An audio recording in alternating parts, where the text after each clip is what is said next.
सबसे बड़ा हमदर्द अगर कोई है तो माँ बाप है कि डांटे बोले थे। पढ़ाई लिखाई के पढ़ाई लिखाई या फिर कोई और ही बात थी? नहीं, पढ़ाई लिखाई के विषय कौन सी क्लास में थे आशीष? वो 8 में पढ़ रहे थे। अभी आशीष 8 में पढ़ रहे थे। अच्छे मार्ग पे जाने के लिए प्रेरित करते हैं, हमारी गलतियों को रोकते टोकते हैं, हम कुछ गलत करते हैं तो रोकते टोकते हैं। इस गोरखपुर हो, महाराजगंज या संत कबीर नगर, जगह जगह पर लापता होने की खबरें आप लोग लगातार देख रहे हैं कि ऐसे ही कहीं वृद्ध कहीं नवयुवक ऐसे ही लापता हो रहे हैं। कहाँ चले जा रहे हैं, आखिरकार वजह क्या है? घर परिवार के लोगों से नाराज होकर के जाने का वजह क्या है? इस मामले को लेकर के मतलब कई जगहों पर हमने खबरें बनाई, आखिरकार लोग लापता क्यों हो रहे हैं? ये सवाल है हमें उन लोगों से कि जो लोग नाराज होकर के परिवार से नाराजगी जाहिर करते हुए निकल कर चले जा रहे हैं, फिर वो लोग कहीं ना कहीं बहुत ठोकरें खाते हैं। ऐसे लोग जो परिवार से नाराज होते हैं, बहुत ठोकरें, बहुत मुश्किलों का सामना करना पड़ता है। देखिए, हम कोई गलती करते हैं तो माँ बाप ही आपको डांटेंगे बोलेंगे, उसके बाद कोई भी डांटने बोलने वाला नहीं है। दुनिया को क्या पढ़ने वाली है, क्या मतलब है आपसे? आप कुछ भी करिए, देख करके भी नजरअंदाज कर देंगे लोग और केवल आप पर हंसेंगे। लेकिन अगर आप गलत रास्ते पे जा रहे हैं या फिर कुछ भी आप गलती कर रहे हैं तो डांटेगा बोलेगा कोई है तो माँ बाप ही है, उनके सिवा कोई नहीं बोलने वाला। दुनिया में कोई आपका सबसे बड़ा सबसे खास अगर कोई है ना दुनिया में, आप अपने माँ बाप को खास समझिए या न समझिए, लेकिन सबसे बड़ा हमदर्द अगर कोई है तो माँ बाप है। उसके बाद दुनिया का कोई भी शख्स आपका हमदर्द नहीं हो सकता। केवल स्वार्थ के लिए जुड़ा रहेगा आपसे, निस्वार्थ भाव से अगर कोई आपका है तो माँ बाप है। ऐसे में हम पहुँचे हुए हैं गोरखपुर जनपद के पीपीगंज थाना के अंतर्गत एक ग्राम सभा मड़हा है और यहीं के यहाँ एक लड़के का ननिहाल है जो नेपाल में रहते हैं। नेपाल के रूपंदेही जिले के रहने वाले आकाश धवल, जिनका ननिहाल है मड़हा ग्राम सभा में।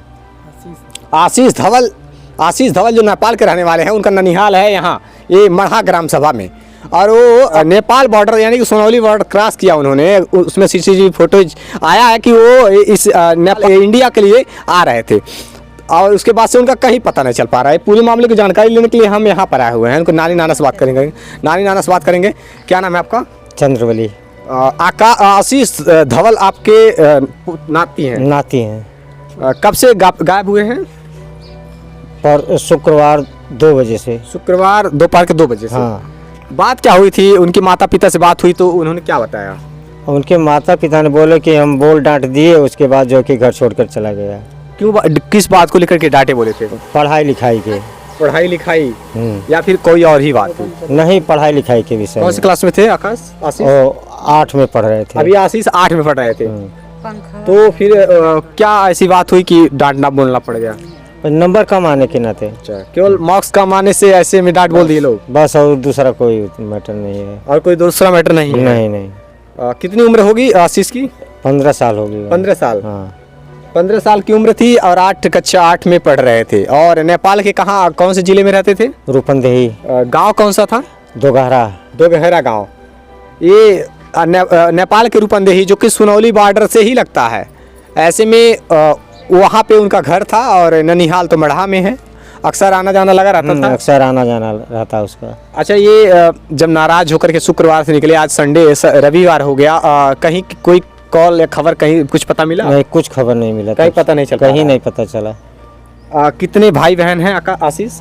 एक भाई एक बहन। बस मतलब यानी कि घर के मात्र वो लगते चिराग हैं? हाँ, एक ही घर के इकलौते चिराग हैं वो, और वो लापता हो गए। ऐसे में जाहिर सी बात है माँ बाप चिंतित रहेंगे ही।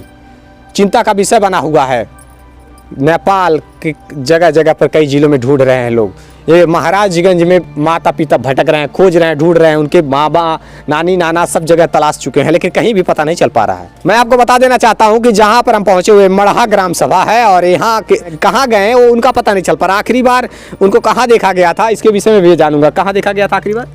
आखिरी नेपाल में, इधर नहीं लोटे। नेपाल में? हाँ। नहीं, बॉर्डर पे कुछ तस्वीरें आपने? हाँ, बॉर्डर पर जो है कि सीसी कैमरा में लोग देखे कि 3:33 पर बॉर्डर पार किया है। अच्छा, 3:33 पे बॉर्डर क्रॉस कर गए हैं। और वो कहाँ गए इसके विषय में कुछ उसके बाद लिए हैं? नहीं, मोबाइल नहीं है उसके हाथ। अच्छा, कौन सा कपड़ा पहने थे? क्या कुछ सफेद शर्ट है। सफेद शर्ट है। टोपी है। हाँ। काला चप्पल है। कितनी हाइट होगी उनकी? लंबाई कितनी होगी? लंबाई आपसे कितना होगा? हमारे जितना हाइट है उनकी। तो आप लोगों को मैं एक तस्वीर दिखा देना चाहता हूँ। साइड में फ्लैश हो रहा होगा तस्वीर, जरा देखिए। यहाँ एक तस्वीर है ये आशीष धवल की तस्वीर है, नेपाल के रहने वाले हैं, ननिहाल इनका मढ़ा में है। और ज़्यादा से ज़्यादा आप लोग शेयर करिएगा जिससे कि इस परिवार के बिछड़े हुए सदस्य को मिलवा सकूँ मैं। जाहिर सी बात है, जिस घर के इकलौते मात्र चिराग हों या फिर 2 बच्चे हों, माँ बाप के लिए उनके बच्चों से बड़ा कोई संपत्ति नहीं होता है। दुनिया की कोई भी कुछ भी हासिल हो जाए, लेकिन माँ बाप के लिए सबसे बड़ा धन दौलत कोई है तो संतान ही है। ऐसे में एक इतना चिराग जो एक मात्र सहारा था, वो लड़का, तो सोचिए ना उनके माँ बाप पर क्या बीत रही होगी कि 2-3 दिनों से घर में चूल्हे नहीं जले होंगे। आप समझ सकते हैं कि हम बस यही कहना चाहते हैं उन लोगों से जो घर छोड़ करके नाराज़गी में निकलते हैं और फिर उन्हें तमाम मुश्किलों को, तमाम ठोकरों का सामना करना पड़ता है। ऐसे लोगों से बस यही कहना है कि एक बार घर से निकलने से पहले अपने माँ बाप के बारे में सोचिए, जिन्होंने आपको पाल पोस करके बड़ा किया है और आपसे कुछ उम्मीदें लगाई है। आप सक्सेस हो या ना हो, आपका होना ही माँ बाप के लिए सबसे ज़रूरी होता है। आप किसी क्षेत्र में सक्सेस हो या ना हो, नौकरी मिलना, मार्क्स कमाना, ये बहुत बड़ी बात नहीं होती है। डांटना बोलना माँ बाप का कर्तव्य है, वो इसलिए डांटेंगे बोलेंगे क्योंकि आपसे उम्मीदें लगाए हैं। आपसे ये चाहेंगे कि मोबाइल फ़ोन्स को ज़्यादा यूज ना करके पढ़ाई पर ध्यान दीजिए। हाँ, उस समय जब एग्ज़ाम करीब हो, उस टाइम मेहनत करने की आवश्यकता होती है। मेहनत करेंगे तो मार्क्स भी अच्छे आएंगे। निरंतर प्रयासरत रहिए, लगे रहिए। आपकी बार मार्क्स कम आए, अगली बार अच्छा आएगा। माँ बाप अगर डांट बोल दे रहे तो हमें उन्हें स्वीकार करनी चाहिए कि शायद हमने गलतियाँ की हैं। हाँ, उस गलती को अगर हम एक्सेप्ट नहीं करेंगे तो फिर हम आगे सुधार नहीं कर पाएंगे। माँ बाप ही होते हैं ना जो हमें अच्छे मार्ग पे जाने के लिए प्रेरित करते हैं। हमारी गलतियों को रोकते टोकते हैं। हम कुछ गलत करते हैं तो रोकते टोकते हैं इस वजह से कि हम कुछ अच्छा कर सकें, कहीं अपने मार्ग से विचलित ना हो जाएं। बस यही वजह होता है माँ बाप का डांटने बोलने का। इस बात को अन्यथा न लेकर के हमें समझनी चाहिए और हमें सही दिशा में निरंतर मेहनत करनी चाहिए, प्रयासरत होना चाहिए। एक विद्यार्थी का जीवन मतलब एक कहीं ना कहीं विद्यार्थी का जीवन जो होता है ना, मतलब एक अलग ही होता है। उसके बाद जब ये उम्र बीत जाएगी, उसके बाद जिम्मेदारियां सर पे आ जाएंगी आपके।